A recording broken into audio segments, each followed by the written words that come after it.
الحمدللہ وحدہ لا شریک لہ والصلاۃ والسلام علی من لا نبی بعد۔ پارہ نمبر 21۔ اللہ تعالیٰ نے پارہ نمبر 21 کے آغاز میں تو یہ فرمایا قرآن کریم کی تلاوت کرو، نماز کی پابندی کرو، بطور خاص ان دو چیزوں کا حکم دیا گیا ہے۔ پھر آگے حضور اکرم صلی اللہ علیہ وسلم کی صداقت پر ایک کیسی عجیب دلیل بیان فرمائی ہے کہ دیکھو یہ امی ہیں، انہوں نے دنیا میں کسی آدمی سے نہ پڑھنا سیکھا نہ لکھنا سیکھا، اور مضامین وہ بیان فرما رہے ہیں کہ جس پر بڑے بڑے اہل عقل اور پڑھے لکھے بھی دنگ رہ جاتے ہیں۔ اس کا مطلب یہ ہے کہ سچے رسول ہیں۔ پھر یہاں سورت کے آخر میں، سورۃ العنکبوت کے آخر میں والذین جاہدوا فینا لنہدینہم، ایک ضابطہ بیان فرمایا کہ جو بھی اللہ کے لیے محنت کرتا ہے اللہ تعالیٰ اس کی رہنمائی فرماتے ہیں، راستے کھول دیتے ہیں، منزلوں تک پہنچاتے ہیں۔ تو یہ یاد رکھنا، اگر کسی شخص کا کام ٹھیک ہو، اللہ کے لیے ہو اور مسلسل ہو، اللہ تعالیٰ اس کے نتائج دنیا میں ضرور عطا فرماتے ہیں۔ سورۃ الروم، کیونکہ اس آیت میں روم کے مغلوب ہونے کا ذکر ہے۔ غلبت الروم فی ادنی الارض وهم من بعد غلبهم سیغلبون، کہ روم والے مغلوب ہوں گے پھر غالب ہو جائیں گے چند سالوں میں۔ تو چونکہ سورت میں روم کا ذکر ہے اس لیے سورت کا نام ہی سورۃ الروم ہے۔ قرآن کریم نے اس میں ایک پیشین گوئی فرمائی ہے کہ روم اور فارس کی جنگ ہوگی، فارس والے غالب ہوں گے، روم مغلوب ہوگا، پھر روم غالب ہو جائے گا اور فارس والے مغلوب ہوں گے، یعنی ایران والے فارس کہتے ہیں اور یہ جو عیسائی تھے یہ روم والے تھے۔ بالکل ایسے ہی ہوا جیسے اللہ تعالیٰ نے قرآن کریم میں پیشین گوئی فرمائی۔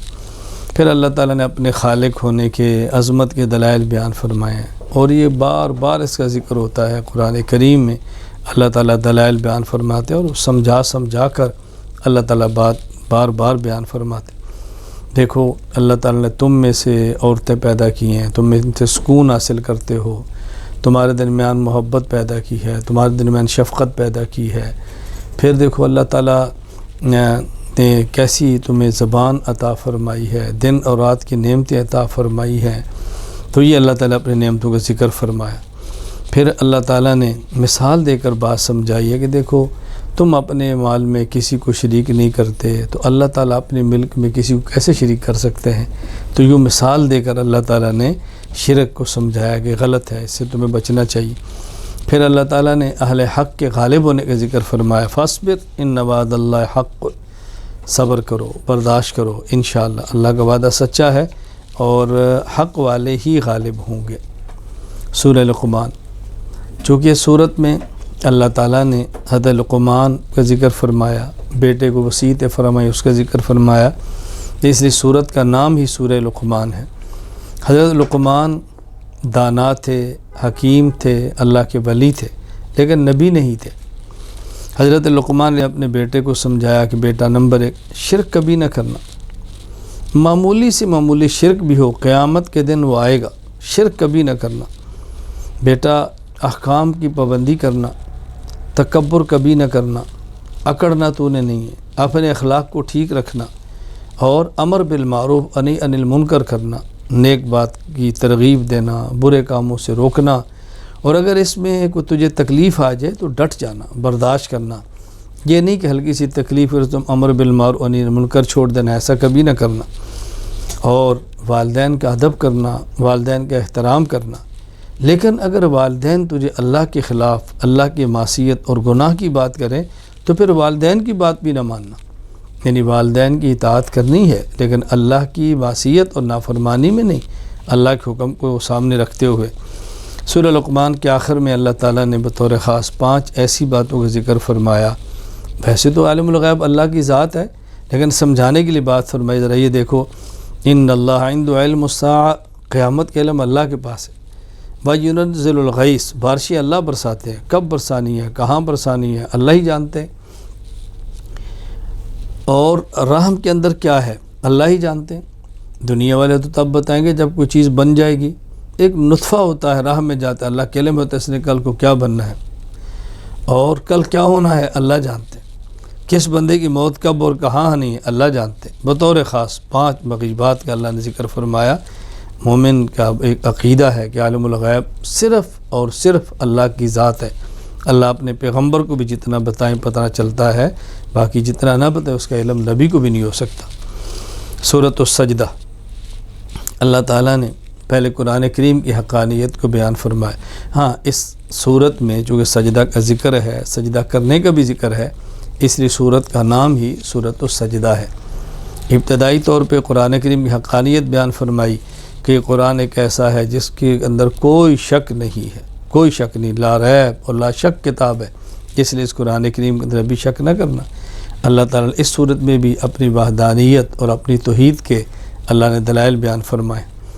پھر اللہ تعالیٰ نے صورت میں مؤمنین، صالحین، ماننے والے اور مجرمین کا حال بیان فرمایا ہے کہ دیکھو مجرم قیامت کے دن سر کو جھکائے کھڑے ہوں گے، ذلت میں ہوں گے، آرزو کریں گے کاش ہم یہ جرم نہ کرتے، آج ہمیں یہ دن نہ دیکھنے پڑتے. پھر اللہ سے مانگیں گے اے اللہ میں واپس لوٹا دے، ہم دوبارہ ٹھیک ہو کر آ جائیں، مگر واپسی نہیں ہو سکتی.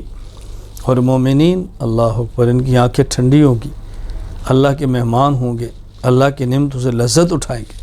اللہ ہمیں مجرمین کی فہرست سے نکالے، اللہ اپنے بندوں کی فہرست میں ہمیں اللہ تعالیٰ شامل فرمائے. اور مومنین کے خاص وصف یہ ہے، یہ رات کو بستر چھوڑ کے اللہ کی عبادت کرتے ہیں، سجدے کرتے ہیں، تہجد پڑھتے ہیں. مومن کی شان بیان کی ہے. اللہ تعالیٰ ہمیں ایمان والوں کی صفات عطا فرمائے، مجرمین کی گندی صفات سے محفوظ رکھے.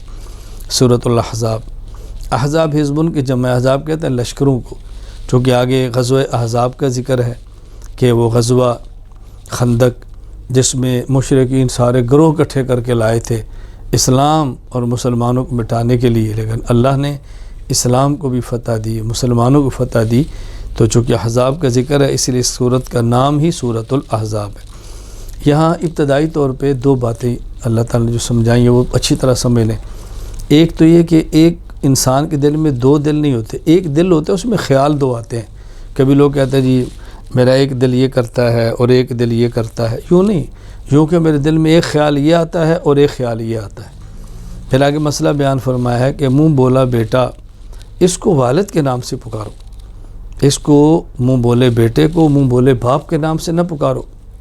منہ بولے بیٹے کو اصل والد کے نام سے پکارنا چاہیے، اصل والد کے نام سے لکھنا چاہیے. اسی طرح پھر یہاں پہ رسول اکرم صلی اللہ علیہ وسلم کی ازواج بیویوں کو امت کی مائیں فرمایا ہے. ہماری روحانی ماں ہیں، پیغمبر کی بیویاں مومنین کی روحانی مائیں ہیں. اور مومن جس قدر پیغمبر سے محبت کرتا ہے، اپنی جان سے بڑھ کے ترجیح دیتا ہے، جان سے زیادہ عزیز سمجھتا ہے، یہ مومن کی اللہ نے شان بیان فرمائی. اور یہاں بس خوب بیان فرمایا کہ دیکھو اچھی طرح بات سمجھ لو، غزوہ احزاب کتنا سخت تھا، اللہ نے مدد کی ہے. غزوہ خندق کتنا کٹھن تھا، اللہ نے مدد فرمائی ہے. آج بھی اگر احوال آ جائیں تو مومن کی نظر اللہ پہ ہونی چاہیے، اللہ تعالیٰ اس کی مدد فرماتے ہیں. پھر آخر میں یہ بات سمجھائی ہے کہ یہ بات اچھی طرح سمجھ لیں کہ مومن کے لیے اسوہ اور نمونہ پیغمبر کی ذات ہے. اور سورت کے آخر میں مسئلہ بیان فرما دیا، پیغمبر کی بیویوں کو حکم دیا، دنیا چاہتی ہو تو نبی کہہ رہے ہیں تم مجھ سے الگ ہو جاؤ، دین چاہتی ہو تو دنیا مشکلات تو آئیں گی.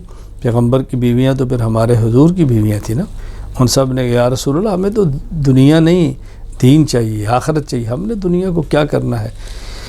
اللہ تعالیٰ نے یہ ایمان والوں کی شان بیان کی ہے. پھر پیغمبر کی بیویاں جو مومنین کی مائیں ہیں ان کی شان بیان کی ہے. اللہ تعالیٰ ہم سب کو رسول اکرم صلی اللہ علیہ وسلم اسوہ نمونہ بنا کر چلنے کی اور زندگی گزارنے کی توفیق عطا فرمائے. پیغمبر کی بیویوں کو اپنی مائیں سمجھیں، اور ہماری ماں اور بہنوں بیٹیوں کو چاہیے بطور خاص اسوہ رسول اللہ صلی اللہ علیہ وسلم کے ازواج اور پیغمبر کی بیٹیوں کو بنائیں. اللہ ہمیں عمل